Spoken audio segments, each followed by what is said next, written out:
चीनी मिल के अधिकारी जो मैनेजर है, मैं उनकी बात आपको बता रहा हूं। उन्होंने कहा कि मुझे लगभग 12 साल हो गए चीनी मिल में काम करते हुए, और जब से मैंने काम करना शुरू कर दिया चीनी मिल में, तभी से मैंने घर में चीनी लाना ही बंद कर दिया। मैं तब से अपने बच्चों को चीनी खिलाता ही नहीं हूं, जबकि नौकरी से सैलरी वहीं से मिलती है, मगर चीनी नहीं। मैंने कहा कि आखिर कौन सी घटना घटी जिसके कारण से आपने ऐसा किया? तो उन्होंने बताया एक छोटी सी घटना कि चीनी मिल में जो ये पानी निकलता है ना, चीनी के बनने के बाद उस प्रोसेसिंग में जो पानी निकलता है, उस पानी में वो सारा केमिकल भी मिक्स रहता है, और उस पानी को चीनी मिल वाले लोग अक्सर एक टंकी में जमा करके रखते हैं। ये सभी चीनी मिल वालों के पास में होता है, आप भी कभी जाएंगे तो आपको भी पता चलेगा। वो टंकी में वो पानी रखा जाता है, लेकिन रोज रोज प्रोसेसिंग हो रहा है, रोज चीनी बन रही है, रोज बहुत सारा पानी आ रहा है, तो आखिर कब तक? एक टंकी की क्षमता है ना, कितने दिनों तक वो टंकी खाली रहेगी? भर जाती है, भरेगी तो फिर क्या करेंगे? खाली करना है।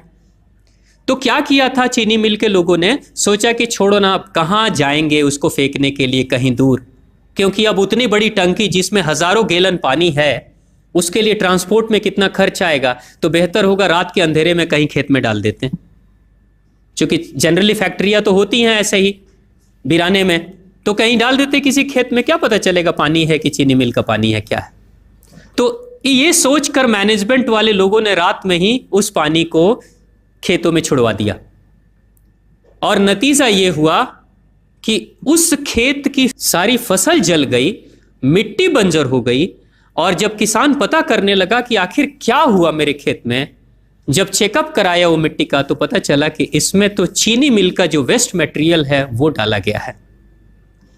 तब उसको खबर मिली कि हाँ, किसी स्टाफ ने बताया कि हाँ, हमारे चीनी मिल से ही पानी डाला गया था आपके खेत में, और पूरी मिट्टी बंजर हो गई। उसने केस कर दिया और चीनी मिल वाले को मुआवजा देना पड़ा लाखों रुपए। तभी से वो स्टाफ कहते हैं कि जो मिट्टी को बंजर कर दे वो इंसान के शरीर में जाए तो क्या करेगी। उसी के बाद से मैंने अपने घर में चीनी लाना बंद कर दिया। और सच्चाई है, लगभग अगर आप देखेंगे तो अंग्रेजों के आने के समय अंग्रेज पहला चीनी मिल इन्होंने भारत में ही लगाया था। पहला चीनी मिल भारत में ही अंग्रेजों का लगा, और अंग्रेजों ने चीनी की शुरुआत की। भारत के लोग गुड़ खाते थे, चीनी नहीं खाते थे। उन्होंने बहिष्कार किया, बिल्कुल नहीं, लेकिन चीनी और चाय पत्ती दोनों के लिए लोगों को तैयार किया गया था। चाय पिला पिलाकर फ्री में, चीनी के लिए तैयार किया गया और चाय के लिए भी तैयार किया गया। अंग्रेज ने जब से ये शुरू किया है, और पिछले 50 वर्षों से हमारे समाज में चीनी खाने का प्रचलन बहुत तेजी से बढ़ा है, और उसी समय से भारत के लोगों के बच्चों के शरीर में कैल्शियम की कमी होनी शुरू हो गई है। अगर कोई माँ, अगर कोई बहन जो गर्भवती हो, गर्भकाल के दौरान अगर चीनी का सेवन अगर कोई बहन कर रही हो, तो चांसेस ज्यादा होते हैं गर्भपात होने के।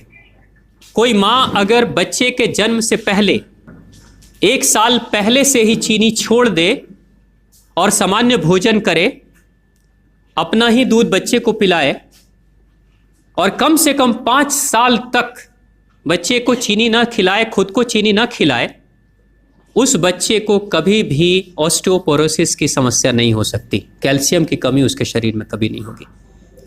चीनी जब जाती है आपके शरीर में, तो बाहर जब निकलती है तो अकेले नहीं निकलती, कैल्शियम लेकर निकलती है। चीनी कैल्शियम लेकर निकलती है, हड्डियों को गलाकर निकलती है।